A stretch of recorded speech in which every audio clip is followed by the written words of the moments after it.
What's beneath this Romanian street is so tragic that it'll make you cry. Underneath the main train station in Bucharest is a hot, cramped sewer that smells of excrement and glue. What's more, used needles and condoms float on the surface of the city's liquid waste as it runs through the sewer tunnels. And people live there. A group of men, women, and children occupy the tunnels. Some of those people high on drugs and interchanging needles, their arms marked with scars. They are, though, a resourceful group, to say the least. Framed art decorates the walls, while stolen electricity from a bus office above the streets provides them with power and light.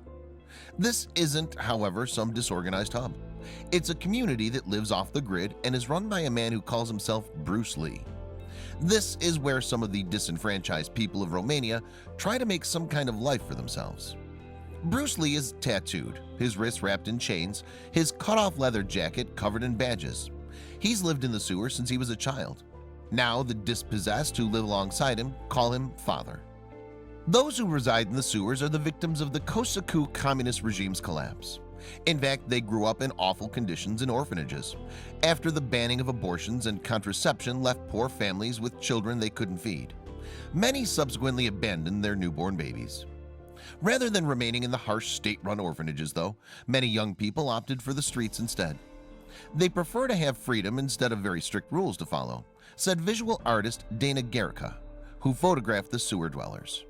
But that's not to say there aren't rules underground. Indeed, Bruce Lee makes sure that those in his care follow strict guidelines. And yet, while those rules are certainly sensible, some are a little surprising.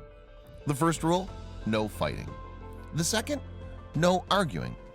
The third, which Bruce considers the most important, is that alcohol is strictly prohibited.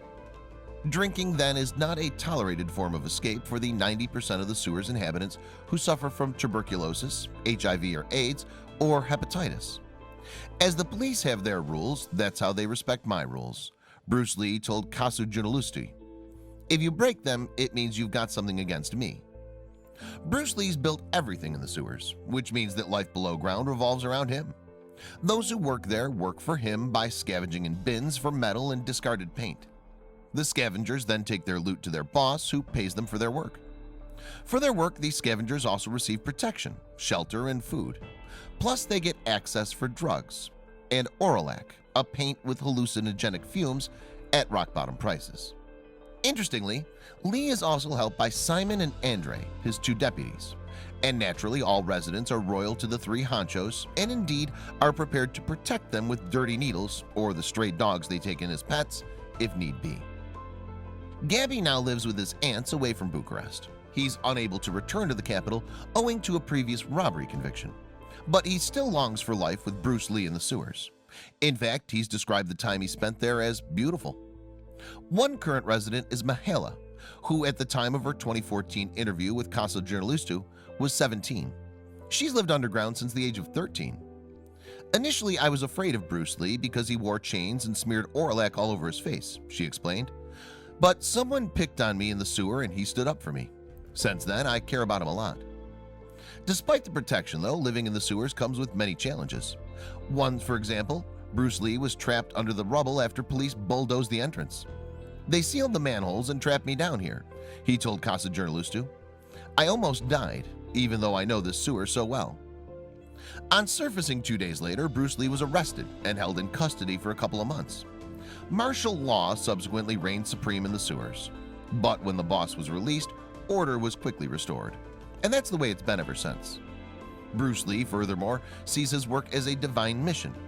God apparently guides him in caring for the sewer dwellers. Before I knew God, I was a different man, he explained to Casa Journalistu. I had no family, I was bad, I was corrupt.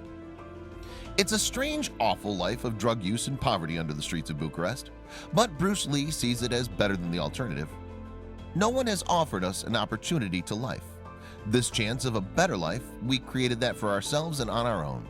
Before I arrived to this place, people were dropping like flies.